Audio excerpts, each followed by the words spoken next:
नमस्कार। हेल्थ मंत्रा में आपका स्वागत है। आज हम बात करेंगे एक आम बीमारी जिसे हम मोटापा भी बोलते हैं। मोटापा की बीमारी आजकल बहुत सारे लोगों में आम सी बन गई है और आपको जनरली ये देखने को मिल जाएगा। आखिर इस बीमारी का क्या कारण है, इसके क्या क्या नुकसान होते हैं, इसको कैसे दूर किया जा सकता है या फिर खान पान में ऐसी क्या चीज अपनाई जाए जिससे कि मोटापे की बीमारी हमें ना हो या इससे हम बच पाएं। आज हमारे साथ हैं प्रसिद्ध डॉक्टर श्री अरुण भारद्वाज जी। आज हम इनका स्वागत करते हैं अपने चैनल पे। सर, आपका बहुत बहुत स्वागत है। आज हम आपसे जानना चाहेंगे मोटापे के बारे में। मोटापा एक आम बीमारी बनता जा रहा है। हम देखते हैं कि जनरली बच्चों में, बड़ों में, हर किसी में मोटापे का लक्षण देखा जा रहा है। इसके बारे में थोड़ा सा हम आपको हम आपसे जानकारी लेना चाहेंगे। आप हमारे दर्शकों को बताएं कि आखिर मोटापे का क्या कारण है, मोटापा इतना ज्यादा क्यों हो रहा है, मतलब इसका कारण क्या है सर? एक्चुअली जो मेडिकल साइंस में कहा जाता है, मोटापा जो है या ओबेसिटी वो मल्टी फैक्टोरियल है। मतलब इसमें कोई एक कारण नहीं, इसमें मल्टीपल या कई कारण है। पहला कारण जो हमारा खान पान है, जो समय के साथ साथ अभी जो है खान पान की जो क्वालिटी है वो क्वालिटी खराब होती जा रही है। ज्यादा हम जंक फूड खाते हैं, नेचुरल फूड कम हो गया है, नेचुरल फ्रूट्स वेजिटेबल्स कम हो गए हैं। जो हम खा भी रहे हैं वो प्रोसेस्ड फूड्स हैं जो बेसिकली उतने हेल्दी नहीं होते।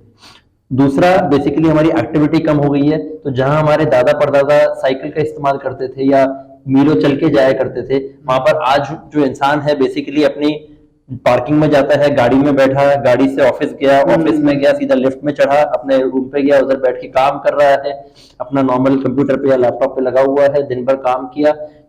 फिजिकल टायरिंग बिल्कुल नहीं, मेंटल टायरिंग है। इंसान शाम तक थक जाएगा, उसको लगेगा पता नहीं मैंने कितना काम किया है, शारीरिक एक्टिविटी नहीं हो पा रही है जिसकी वजह से। एग्जैक्टली। तो वो जो बेसिकली नॉर्मल रोजमर्रा की जिंदगी में हम शारीरिक एक्टिविटी कर सकते हैं वो हम करने का मौका नहीं लेते। यहाँ तक कि बहुत ही अचंभे वाली, अचरज वाली बात ये हो गई है कि हमें स्पेसिफिकली टाइम निकालना पड़ता है 1-1.5 घंटा जिम जाने के लिए, और उसके बाद हम ये सारी सहूलियतों की चीजों का इस्तेमाल करते हैं। तो अगर हम नॉर्मल अपनी एक्टिविटी या रूटीन में भी हम वॉक या बेसिकली इंस्टेड हम कार के बदले जो है बेसिकली हम चलना फिरना ज्यादा कर सके, अपनी फिजिकल एक्टिविटी बढ़ाएं, तो मोटापे की चांसेस काफी कम हो जाते हैं।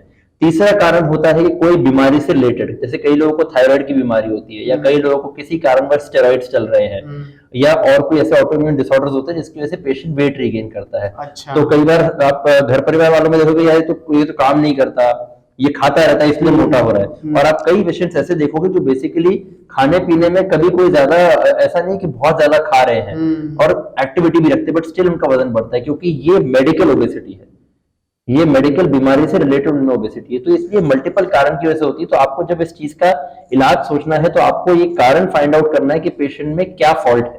सर, कारण को लेके एक मेरे मन में सवाल आ रहा है कि आखिर मोटापा के कारण क्या हो सकते हैं।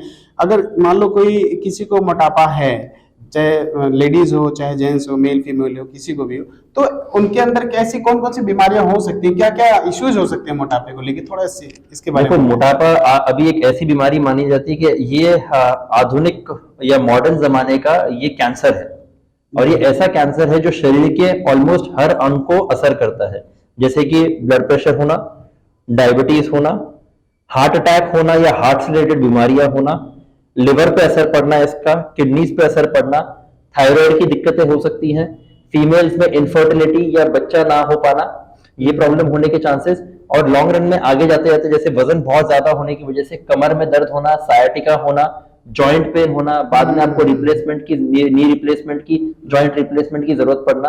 तो मोटापा एक ऐसी प्रॉब्लम है जो बेसिकली शरीर के ऑलमोस्ट हर अंग को नुकसान दे सकता है। तो आपको इस चीज का ध्यान रखना है। और जैसे आपने पूछा कि भाई किस समय पर वजन बढ़ने का चांस ज्यादा रहता है, तो फीमेल्स में प्रेगनेंसी और पोस्ट प्रेगनेंसी उनके लिए जो गेन किया हुआ वेट होता है उस वेट को लूज करना मुश्किल हो जाता है, तो उनको एक्स्ट्रा एफर्ट उसमें करना पड़ता है। तो ये सारी बीमारियां होने की वजह से ओबेसिटी एक बहुत ही खतरनाक कंडीशन है, जिसे हमें टाइम रहते रहते एड्रेस करना या टाइम रहते रहते उसका इलाज करना जरूरी है। सर, देखा गया है कि आजकल छोटे छोटे बच्चों में भी बहुत ज्यादा मोटापे का शिकायत आ रहा है। आप देखेंगे क्या कारण है कि बच्चों में भी मतलब मोटापा देखा जा रहा है, क्योंकि बच्चे तो बड़े चंचल होते हैं, उनकी शारीरिक एक्टिविटी भी बहुत ज्यादा वो करते हैं, खेलते कूदते रहते हैं। तो क्यों बच्चों में मोटापे का क्या कारण हो सकता है? इसमें मैं आपको यही बोलना चाहूंगा कि बच्चे बहुत चंचल हुआ करते थे, अभी कम हो गए। क्यों? माता पिताओं ने मोबाइल हाथ में पकड़ा दिया है, सामने लैपटॉप स्क्रीन है, कोविड के आने के बाद एक चीज एक नई हुई कि बेसिकली ऑनलाइन क्लासेस शुरू हो गई, तो जो स्कूल में जाके एक्टिविटी बच्चों की होती थी वो चीज कम हो गई। अब दिल्ली में रह रहे हैं हम, कई बार पोल्यूशन होता है तो सरकार को स्कूल बंद करने पड़ते हैं, फिर ऑनलाइन एक्टिविटी शुरू हो जाती है। तो बेसिकली जो बच्चों की चंचलता थी वो धीरे धीरे कम हो गई है।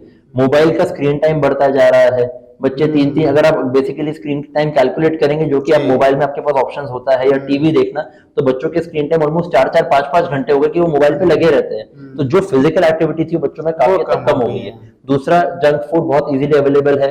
आप किसी भी बच्चे से कहो तो कोई ये नहीं कहेगा कि पापा मेरे लिए बनाना ले आना, पापा मेरे लिए एप्पल ले आना। जंक फूड बहुत बड़ा कारण है क्या मोटापे का? Exactly, विस्तार से बताएं, क्योंकि आजकल बच्चे में इसकी लत सी लगी है। कोई किसी के घर में ऐसा बच्चा नहीं होगा कि मतलब जो जंक फूड के लिए अपने पेरेंट्स को तंग ना करता हो। एग्जैक्टली, मैंने यही कहा, यही मैं आपको एग्जांपल दे रहा था कि कोई बच्चा ये नहीं कहेगा पापा मुझे एप्पल खाना है, कोई बच्चा ये नहीं कहेगा कि पापा मेरे को स्ट्रॉबेरीज ला के दे दो, बच्चा ये कहेगा कि मेरे को चिप्स ला के दे दो, मुझे ये ला के दे दो, चॉकलेट्स ला के दे दो। तो ये सारी चीजें ऐसी होती है ना जो बेसिकली जबान को बहुत अच्छी लगती हैं। उनके एड्स, एडवर्टीजमेंट इस तरीके से बनाए जाते हैं जो बहुत एक्साइटिंग होता है कि हमारे बच्चे खुद ही कहते हैं कि मैंने वो देखा था, वो वाले चिप्स लेके आ जाओ। तो इस तरीके से बेसिकली ना ऑडियंसेस को या बच्चों को रिझाने के लिए इस तरीके से बनाया जाता है। अच्छा। तो ये जो जंक फूड है बेसिकली प्रोसेस्ड होते हैं, ये उतने हेल्दी नहीं होते हैं। It is not a balance nutrition, जो हम कहते हैं ना पौष्टिक आहार, जो एक संतुलित आहार होता है, ये संतुलित आहार नहीं होता है। तो कई ऐसी चीज होती है कि मीठा मीठा मीठा आप लेते जा रहे हो, तो ये बॉडी एक बैंक की तरह है, एक अकाउंट है इसमें। तो अगर आप इसके अंदर इस अकाउंट में भरते रहोगे जो कि चीज नहीं होनी चाहिए, तो ऑब्वियसली वो नुकसान देगा और उसको यूटिलाइज करना जरूरी है, इसलिए फिजिकल एक्टिविटी जरूरी है। तो एक गुजारिश ये है कि अपने बच्चों को जितना फिजिकल एक्टिविटी में डालें उतना बेटर है। स्पोर्ट्स में डालें, स्विमिंग हो गई, साइकिलिंग हो गई, और बैडमिंटन हो गया, टेनिस हो गया। तो ये सारे फिजिकल एक्टिविटी जैसे बढ़ेंगे वैसे वैसे मोटापे के इश्यूज कम होंगे। और आखिरी कारण जो है, जैसे मैंने आपको बताया था, बच्चों में भी कुछ ऐसी मेडिकल कंडीशंस होती है जिसकी वजह से बच्चे कई बार बहुत जल्दी वेट गेन करते हैं। अच्छा। आपको ऐसे बच्चे भी मिलेंगे जो 8-10 साल की उम्र में भी उनका 60-70 किलो वजन हो गया है। तो ये एबनॉर्मल है, ये मेडिकल कंडीशन से रिलेटेड होता है। इसके रिगार्ड में आपको अपने पीडियाट्रिशियन से या पीडियाट्रिक एंडोक्राइनोलॉजिस्ट से मिलने की जरूरत पड़ेगी और वो उसका वर्कअप करके देखें कि ऐसा कोई मेडिकल इशू तो नहीं। सर, अभी मेरा अगला प्रश्न एक पेरेंट्स ने मुझे भेजा है, वो बड़ी चिंतित है। वो कह रही है कि मेरे बच्चे का उम्र सिर्फ 10 साल है, उसका वजन लगभग 58 किलो के आसपास है, तो उसको कैसे, मतलब उसका उपचार कैसे किया जा सके? और वो चिंता उनकी इतनी ज्यादा है कि वो बहुत ज्यादा परेशान हो जाते हैं। तो कुछ उपाय बताएं कि मतलब पेरेंट्स ज्यादा चिंतित ना हो, इसके बारे में थोड़ा सा। देखो, इसमें बेसिकली आप जो पेरेंट्स हैं उनको पीडियाट्रिशियन से कंसल्ट करना होगा, और हो सकता है कि वो कुछ टेस्ट रन करके देखें कि कोई मेडिकल इशू तो नहीं जिसकी वजह से बच्चे का वजन बढ़ रहा है। कुछ कंडीशंस ऐसे होते हैं जिसमें हार्मोन्स की मात्रा शरीर में ज्यादा होती है जितनी जो नहीं होनी चाहिए, चाहे वो ग्रोथ हार्मोन हो, चाहे वो स्टेरॉइड हार्मोन हो, तो इसकी वजह से भी वजन जल्दी बढ़ सकता है।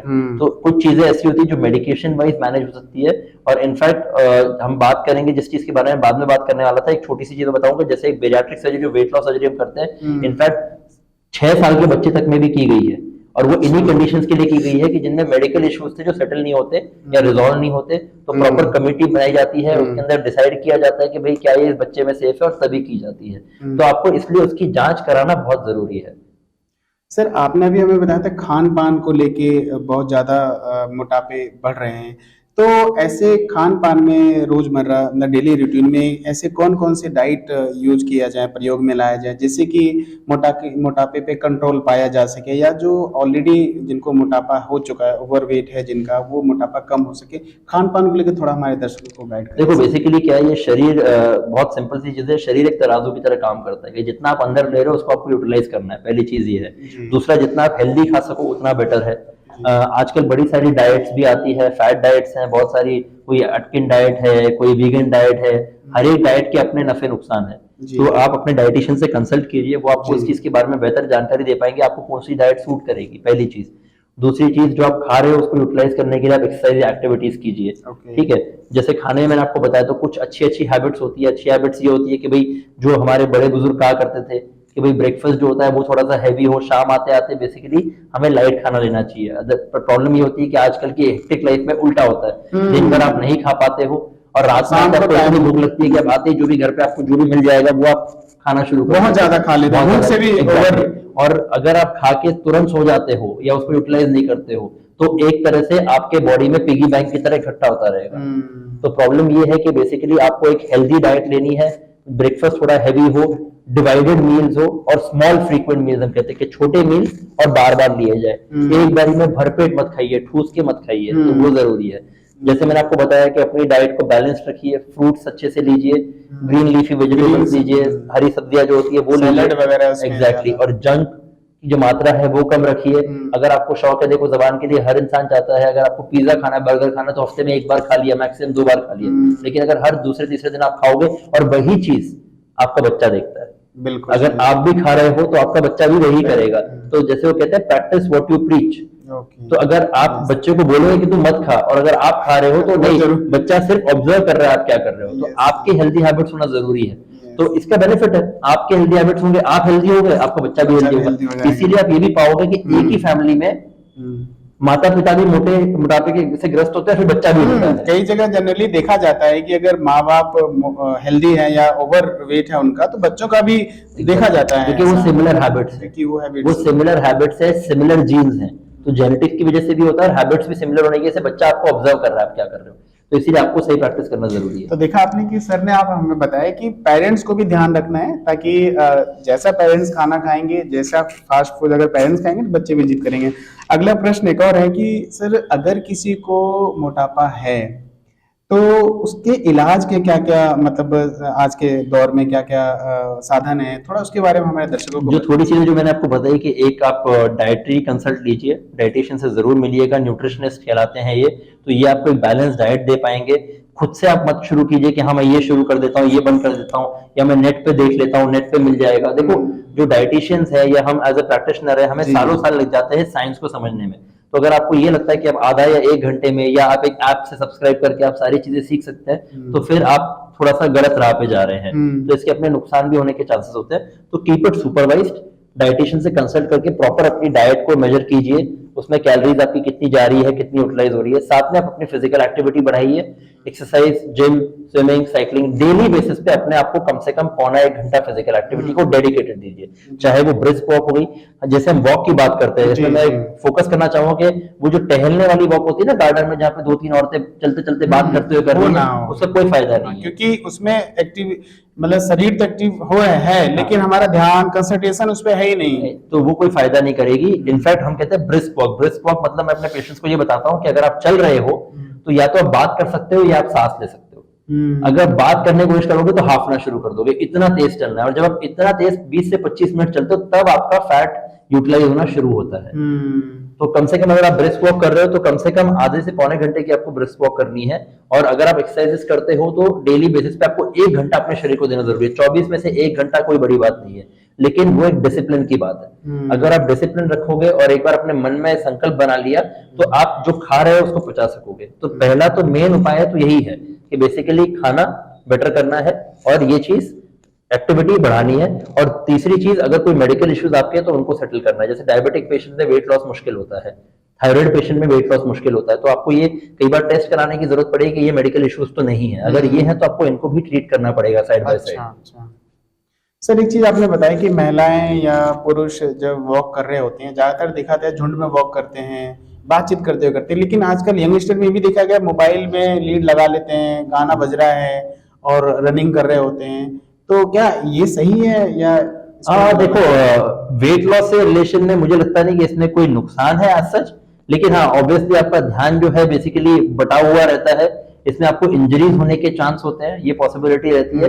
कई बार ये है कि आप देखो टेक्नोलॉजी का अपने बेनिफिट्स होते हैं, अगर आप उसको अपने हिसाब से यूज कर सके तो उसमें कोई नुकसान नहीं है। तो अगर आप लीड लगा के गाने सुन रहे हैं, जो भी चीजें जो आपको मोटिवेट करती है, अगर एक्सरसाइज करने से या आपको स्ट्रेंथ देती है कि मैं 1 किलोमीटर के बदले 2 किलोमीटर भाग सकूं, तो उसमें कोई खास नुकसान नहीं है, तो वो आप कर सकते हैं।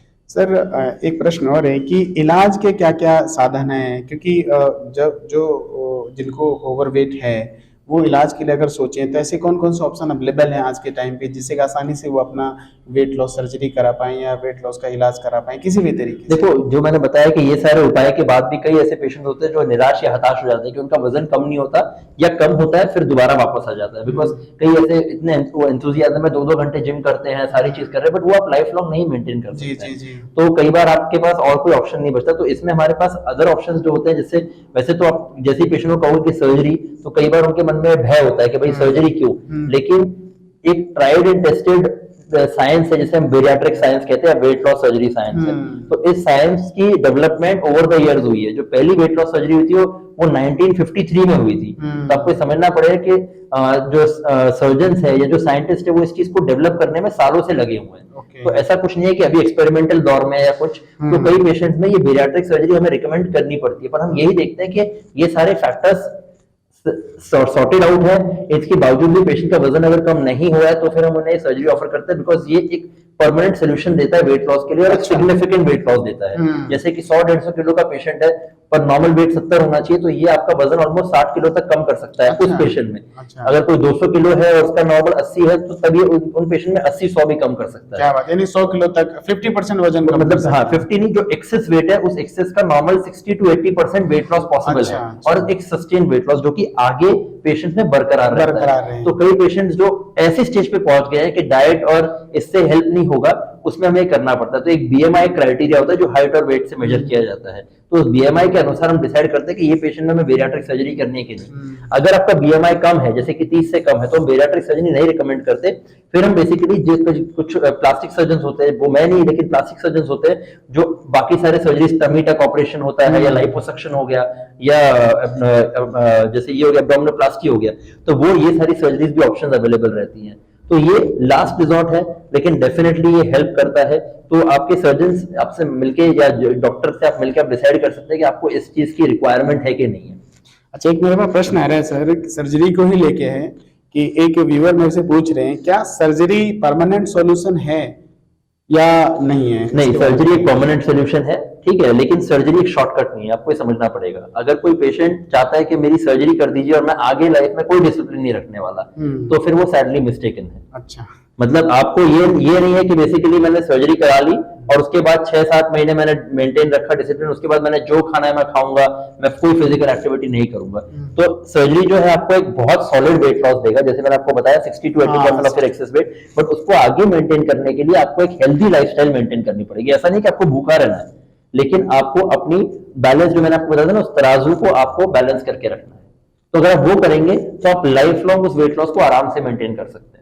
सर एक प्रश्न आया है मेरे पास कि अगर किसी ने सर्जरी कराया, वेट लॉस सर्जरी, तो सर्जरी के कराने के बाद कितने दिनों तक उसको बेड रेस्ट की जरूरत पड़ती है, या कब वो अपने रोजमर्रा की जो नॉर्मल लाइफ है उसमें लौट सकते हैं? देखो, अगर आप बेरियाट्रिक सर्जरी की बात करो तो बेरियाट्रिक सर्जरी होती है लैप्रोस्कोपी टेक्निक से, मतलब की होल सर्जरी, छोटे छोटे होल से, या फिर रोबोटिक टेक्निक से। इस सर्जरी में हम पेशेंट को 2 दिन के अंदर डिस्चार्ज कर देते हैं। सिर्फ 2 दिन के अंदर हॉस्पिटल से 2 या 3 दिन मैक्सिमम डिस्चार्ज कर देते हैं। जब पेशेंट हॉस्पिटल में भी होता है तो कोई यूरिन पाइप ऐसी कोई जरूरत नहीं है, तो पेशेंट खुद उठ के चलता है। अच्छा, तो ये पेशेंट ने करना होता है, ये जरूरी भी होता है। मतलब 2 दिन में वो चलने भी लग जाता है? 2 दिन में, बल्कि ऑपरेशन के 4 घंटे बाद ही हम उसको उठा के चलाते हैं।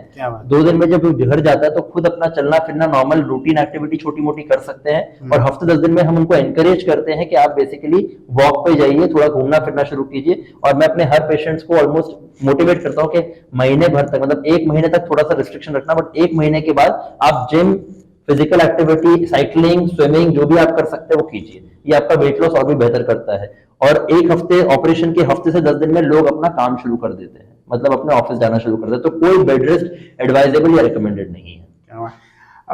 आपने सर बहुत अच्छा जानकारी हमारे दर्शकों को दिया। अंत में आपसे गुजारिश करेंगे कि क्या हमारे दर्शकों को मैसेज देना चाहेंगे ताकि हमारे दर्शक भी वेट लॉस सर्जरी के बारे में या मोटापे के बारे में सतर्क हो पाएं, आगे इनको भी मोटापे जैसी कोई बीमारी ना हो, या अगर है तो वो जल्द से जल्द मतलब डॉक्टर से सलाह ले पाएं? Sir message. बस फाइनल मैसेज मेरा यही रहेगा कि भाई जितनी अपनी फिजिकल एक्टिविटी आप बढ़ा सकते हैं उतनी कोशिश कीजिए, हेल्दी खाइए, फास्ट फूड, प्रोसेस फूड से दूर रहिए, अपने बच्चों के लिए जो है एक अच्छा एग्जाम्पल सेट कीजिए, और बच्चों को जो है थोड़ा सा टेक्नोलॉजी को अच्छे तरीके से यूटिलाइज कीजिए, रादर देन उसकी डिपेंडेंट बनाइए, जैसे मोबाइल हो गया या टीवी हो गया। थोड़ा सा उसमें रिस्ट्रिक्शन थोड़ा सा रखिए, उनको फिजिकल एक्टिविटी में डालिए, खुद भी फिजिकल एक्टिविटी में रहिए। और उन भाइयों और बहनों या पेशेंट्स के लिए मैं ये कहना चाहूंगा जो बेसिकली निराश और हताश हो चुके हैं कि जिनका वजन 150-200 किलो या 125 किलो इतना ज्यादा है कि इन सारी चीजों के बाद भी उनको उपाय नहीं मिला, तो यस, बेरियाट्रिक सर्जरी या वेट लॉस सर्जरी एक परमानेंट सोल्यूशन, एक ऑप्शन है हमारे पास। तो आप अपने सर्जन से जरूर मिलिए, बेरियाट्रिक सर्जन से मिलिए, वो आपको इस बारे में गाइड कर पाएंगे, आपको बता पाएंगे इसके बेनिफिट्स और नुकसान जो हैं, और फिर आप डिसाइड कर सकते हैं कि आपको फर्दर क्या कोर्स करना है, क्या एक्शन लेना है। तो देखा आपने, मेरे साथ थे डॉक्टर अरुण भारद्वाज जी, जिन्होंने बैरिएट्रिक सर्जरी के बारे में, मोटापे के बारे में, इसके लक्षण, ये क्यों होता है, इसको कैसे, इससे बचाव कैसे किया जा सकता है, या सर्जरी कराने के बाद इसको रिकवरी करने के लिए क्या क्या हमारे पास उपाय हैं, ये सारा इन्होंने आपको बताया। अगर आप भी बैरिएट्रिक सर्जरी के बारे में या मोटापे के बारे में कोई जानकारी लेना चाहते हैं तो स्क्रीन पे दिए गए नंबर पे डॉक्टर अरुण सर से बात करके इनसे आप सलाह ले सकते हैं। आप इस इंटरव्यू के बारे में क्या सोचना है, आप हमें कमेंट बॉक्स में जरूर बताएं। हेल्थ मंत्रा देखने के लिए आपका बहुत बहुत धन्यवाद। नमस्कार।